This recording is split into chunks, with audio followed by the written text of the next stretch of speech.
ಲತೆಗಿನಾದ ದ್ರೌಪದಿ ಕಾಯ್ದ ಕೋಳಲ್ನಾಡೈ ಯುದ್ಧವು ತಿರುಗಿ ಗಳನೊಳಗೆ ಯೋಚಿಸುತ್ತಿದ್ದ ಈ ಹರಿಯೇ ಈ ದೊಡ್ಡ ಮಾಯಕ್ಕೆ ಬೀಸುವ ನಡೆದ ಫಲಫಲದ ಸೃಷ್ಟಿಯನ್ನು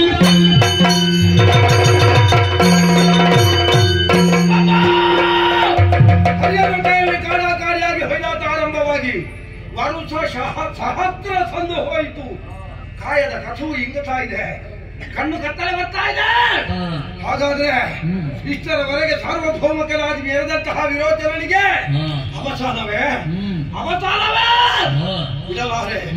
ಹರಿಯ ಮಾಯಕ್ಕೆ ಸರಿಯಾದಂತಹ ಮಾಯಕವನ್ನೇ ನಾನು ಕೂಡ ಮಾಡ್ತೇನೆ. ಬ್ರಹ್ಮದೇವ ಇದ್ದಂತಹ ವರಬಲ, ಪ್ರತಿ ಸೃಷ್ಟಿಯ ಅಧಿಕಾರ ನನ್ನ ಅಜ್ಜ ಇದ್ದಾರೆ. ದೊಡ್ಡಜ್ಜ ಬೇಡ, ಸಣ್ಣಜ್ಜ, ಆದಿದೈತ್ಯ, ಕನಕಾಕ್ಷ, ವಿಂಧ್ಯಾಚಲದ ಅಧಿಕಾರಿ, ಗಜಾಸುರ ಈ ಹಿಂದೆ ತನ್ನದಾದಂತಹ ರೂಪದಿಂದಲೇ ಮೆರೆದ ಮಹಿಷಾಸುರ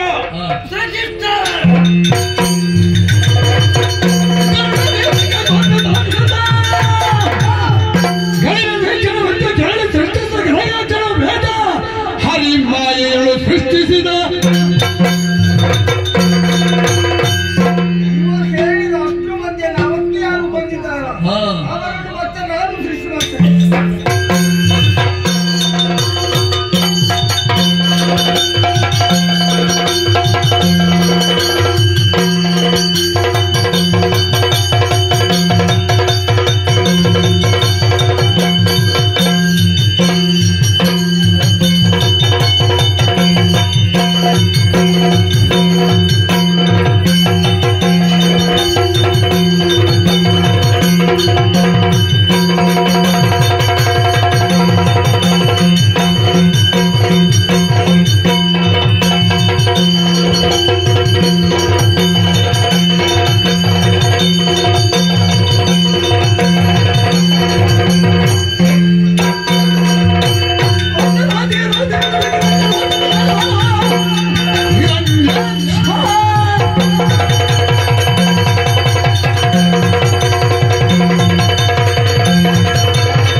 ಹಿರಣ್ಯಾಕ್ಷರಾದ ನಾವೀರನ್ನು ಉಳಿಸಿಕೊಂಡಿದ್ದೇವೆ.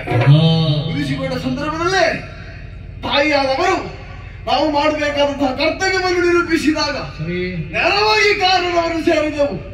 ಅದನ್ನು ವರದ ಮೂಲಕ ಮೆಚ್ಚಿಸಿ ಬೇಕಾದ ವರಗಳನ್ನು ಪಡೆದುಕೊಂಡಂತಾಗಿದೆ. ನಂತರ ಏನು ಮಾಡಿದೆವು? ಸತ್ಯಲೋಕ, ತಪೋಲೋಕ, ಜಗಲೋಕ, ಸರಲೋಕ, ಭೂರ್ಲೋಕ, ಭೂಲೋಕ. ಅಷ್ಟು ಮಾತ್ರವಲ್ಲ, ಅತಳ, ವಿತಳ, ಸುತಳ, ತಳಾತಳ, ರಸಾತಳ, ಮಹಾತಳ, ಪಾತಾಳಗಳನ್ನು ಗೆದ್ದಿದ್ದೇವೆ. ನಂತರ ಇನ್ನಾರು ಎಣೆಯಿಲ್ಲ ಎಂಬ ಸಂದರ್ಭದಲ್ಲಿ ನಾರದರು ಬಂದರು. ಬಂದ ನಾರದರಲ್ಲಿ ಒಕ್ಕುತ್ತಿದೆ ಭುಜಬಲದ ಸೌರ್ಯ ಎಂಬ ಹಾಗೆ ನುಡಿದಾಗ ನಿನಗೆ ಸರಿಸಮನಾದದ್ದು ಹರಿ ಎಂಬ ಹಾಗೆ ನುಡಿದಿದ್ದಾರೆ. ನುಡಿದ ಸಂದರ್ಭದಲ್ಲಿ ಅವನನ್ನು ದೂರಕ್ಕೆ ಆಗಮಿಸುವುದು ಹೇಗೆ? ಆ ಬಗೆಯಾಗಿ ಆಲೋಚಿಸುವಾಗ ಅವನಿಗೆ ಈರುವರು ಪತ್ನಿಯರು. ಒಬ್ಬಳು ಸಿರಿದೇವಿ, ಇನ್ನೊಬ್ಬಳು ಧರಾದೇವಿ. ಸಿರಿದೇವಿ ಆತನ ವಕ್ಷ ನಿವಾಸಿಯಾದ ಕಾರಣ ಅವರನ್ನು ದುರಕ್ಕೆ ಕರೆಸುವುದಕ್ಕೆ ಆಗುವುದಿಲ್ಲ.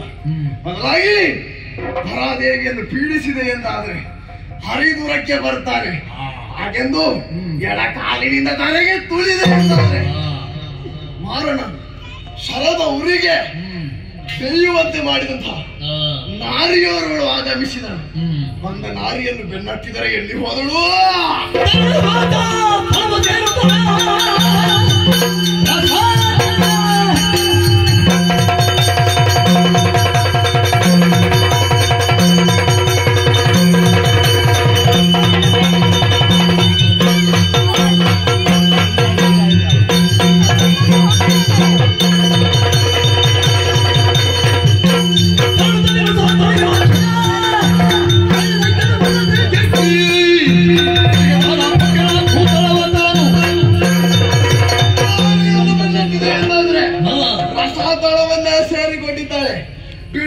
ಈ ಕನಕಾಕ್ಷರಲ್ಲ ಎಲ್ಲಿಂದ ಹಿಂಬಾಲಿಸ್ತಾರೆ.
ಇನ್ನೊಂದು ಉಚಿತಕ್ಕೆ ಸಿಗ್ತದೆ ಅಂತಾದ್ರೆ ಬಿಡುವವ ನಾನಲ್ಲ. ಎಲ್ಲಿ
ಸಿದ್ಧಿಯನ್ನು ಬಲ್ಲ ನಮಗೆ ನಿನ್ನನ್ನು ತಿನ್ನುವುದೇನು ಹೆಚ್ಚಾದೀತು.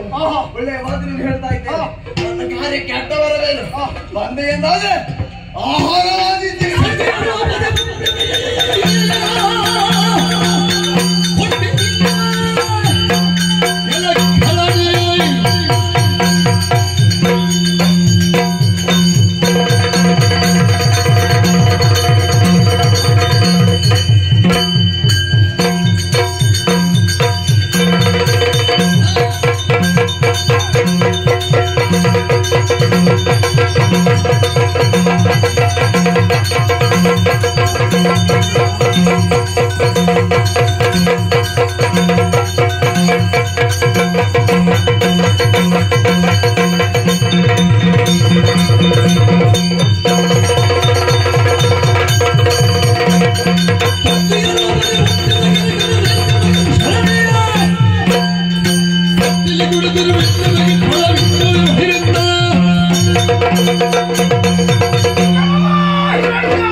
ಯಾವುದನ್ನು ಅರ್ಥ ಮಾಡಿಕೊಳ್ಳದೆ ಬಾಯಿಗೆ ಬಂದ